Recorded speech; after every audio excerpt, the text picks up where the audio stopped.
રાજ્યના પોલીસ મહાનિર્દેશકના આદેશ અનુસાર સુરત પોલીસે શહેરમાં બ્લેક ફિલ્મ લગાવેલી અને નંબર પ્લેટ વગરની ફરતી વાહનો વિરુદ્ધ સપ્તાહભર સઘન કાર્યવાહી ચલાવી છે। ટ્રાફિક પોલીસ દ્વારા શહેરના વિવિધ ચેક પોઈન્ટ પર બ્લેક ફિલ્મ નીકળવાની કાર્યવાહી હાથ ધરવામાં આવી રહી છે। પોલીસના જણાવ્યા મુજબ વાહનોમાં બ્લેક ફિલ્મ લગાવવી કાયદા વિરુદ્ધ છે, કારણ કે તેમાંથી વાહનની અંદર શું ચાલી રહ્યું છે તે જોઈ શકાતું નથી, જે ગંભીર ગુનાઓ માટેનું સાધન બની શકે છે।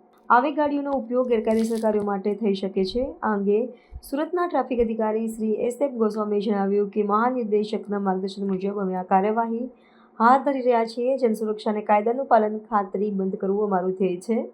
જે ચાલકો કાયદાનું ઉલ્લંઘન કરે તે તેમને દંડના નોટિસ સાથે સમજૂતી આપવામાં આવે છે। અમારા સુરત શહેરના પોલીસ કમિશનર શ્રી અનુપમસિંહ ગેહલોત સાહેબ, અમારા જેસીપી ટ્રાફિક વિભાગ, અમારા ડીસીપી ટ્રાફિક વિભાગ અને અમારા એસીપી સાહેબ તરફથી સુરત શહેર વિસ્તારમાં ખામીયુક્ત જે વાહનો ફરી રહ્યા છે હાલમાં, કે જેમને કાળા કાચ ડાર્ક ફિલ્મ લગાવેલી છે અને નંબર પ્લેટ જે વાહનોના તૂટેલા છે, એ સિવાય જે પણ ખામીયુક્ત વાહનો છે એમના વિરુદ્ધ કાયદેસરની કાર્યવાહી કરવા માટેની ડ્રાઈવ આપેલી છે।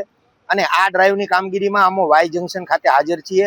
અમારી ટીમ દ્વારા જે ખામીયુક્ત વાહનો છે એમના વિરુદ્ધ કાયદેસરની કાર્યવાહી કરવામાં આવે છે। બ્લેક ફિલ્મના 500 રૂપિયા દંડ છે અને જે નંબર પ્લેટ તૂટેલા વાહનો હોય, જેમ કે 2 વ્હીલર વાહન હોય તો 300 રૂપિયા અને 4 વ્હીલર વાહન હોય તો 500 રૂપિયા અને એનાથી મોટું વ્હીકલ હોય તો નિયમ પ્રમાણે જે દંડ વસૂલવાની કાર્યવાહી કરવાની હોય છે એ અમે કાયદેસરની કાર્યવાહી કરી રહ્યા છીએ। અત્યાર સુધીમાં કામગીરી ચાલુ છે તે દરમિયાન 3 વાહનો, 2 નંબર પ્લેટ વાળા અને 1 ગાડી કાળા કાચ વાળી ની અમે એના વિરુદ્ધ કાયદેસર કાર્યવાહી કરેલ છે। કાર્યવાહી આમ તો જે ડ્રાઈવ આપવામાં આવે છે એ ડ્રાઈવ તો રોજે રોજની હોય છે, પરંતુ જે ખામીયુક્ત વાહનો છે એના વિરુદ્ધ કોઈ ડ્રાઈવની જરૂરિયાત નથી હોતી। એમના વિરુદ્ધ દરરોજે દરરોજ કાર્યવાહી કરવાની રહેતી હોય છે।